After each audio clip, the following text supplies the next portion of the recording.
Tuesday evening பசங்களுக்கு ஸ்நாக்ஸ்க்கு வந்து pasta தான் பண்ணி கொடுத்துருந்தேன்.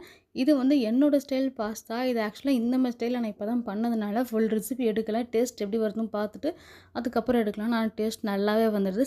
நம்ம வீட்டு ஸ்டைல்ல சிம்பிளா பசங்களுக்கு டக்குன்னு ஜீரணமாகுற மாரி கண்ட கண்ட பொருள்லாம் போடாம முடிக்கிற மாரி தான் பண்ணி கொடுத்தேன். 2 பேருமே நல்லா இருக்குன்னே சாப்பிட்டாங்க. நல்லா ஸ்பைசியா.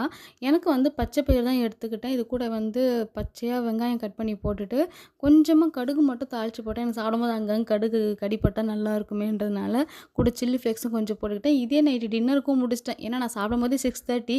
இதுக்கு மேல டின்னருக்குன்னு தனியா எடுக்க முடியாதுல்ல. அதனால அதே எடுத்துக்கிட்டேன். என்னன்னா எப்பயும் மதியமே வெத்தல தீபம் போடுவேன். இன்னைக்கு வந்து பசங்கள ஸ்கூலுக்கு அனுப்புற வேலை இருந்ததுனால, அந்த டைம்ல நான் போட முடியல. சரி நம்ம ஈவினிங்கா போட்டுக்கலாம் அப்படின்ற மாரி ஆயிடுச்சு. என்னன்னா இதெல்லாம் சாப்பிட்டதுனால வயிறு திம்முன்னு ஆயிட்டு அப்படியே உட்காந்துட்டு வேணும்னே உட்காந்துட்டு மாரி தான் இருந்தது எனக்கு. அப்புறமா என்னவோ தெரியல மனசு ரொம்ப உறுத்துது. விளக்கு ஏத்த வேணாம் தான் ஃபர்ஸ்ட்டு நெனச்சேன்.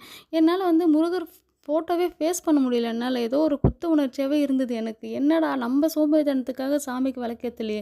இதெல்லாம் ஒரு காரணமா உட்காந்துட்டுருக்குமேன்ற மாதிரி இருந்தது எனக்கு. அதுக்கப்புறமா வந்து கடகடன்னு போய் 7:30க்கா தான் மத்த வேலைலாம் பண்ண ஆரம்பிச்சேன். என்னன்னா வீடெல்லாம் மட்டும் நான் மதியானமே தொடச்சுட்டேன். தொடச்சதுனால எனக்கு ஈஸியா இருந்தது. வேர்த்து விழுவிழுத்து போச்சு. ஒரு 8:05 போல கடகடன்னு விளக்கெல்லாம் ஏத்தி முடிச்சுட்டேன். இந்த தட்டு, இந்த ஓம் விளக்கெல்லாம் அந்த டைம் தான் கழுவி எடுத்து சாமிக்கு பூஜை போட்டேன். சாமிக்கு பிரசாதமா பால் தான் வச்சிருந்தேன். அந்த பச்சை பயிறு வந்து நான் எப்பயுமே வைக்கிற மாரி அம்மாவுக்கு வச்சிருந்தேன் பிரசாதமா. அப்புறம் சாமி கும்பிட்டு முடிச்சுட்டு கொஞ்ச நேரம் அப்படியே சாமிகிட்ட வேண்டுதல வச்சேனா, அப்பதான் திருப்தியா இருந்துச்சு. சப்போஸ் அத கும்பிடாம விட்டுருந்தேன்னா, இப்ப வரைக்கும் இந்த நிமிஷம் வரைக்குமே எனக்கு குத்த உணர்ச்சியா தான் இருந்திருக்கும். நம்ம சுயநலத்துக்காக நம்ம வேலைய செய்ய மாட்றோமே! அவர்கிட்ட நம்ம கேட்குறோம். ஆனா, நம்மளால நின்னு கூட அவர்கிட்ட ஒரு பூஜை பண்ண கூட முடியலன்ற மாரி குத்த உணர்ச்சியா இருந்திருக்கும் எனக்கு.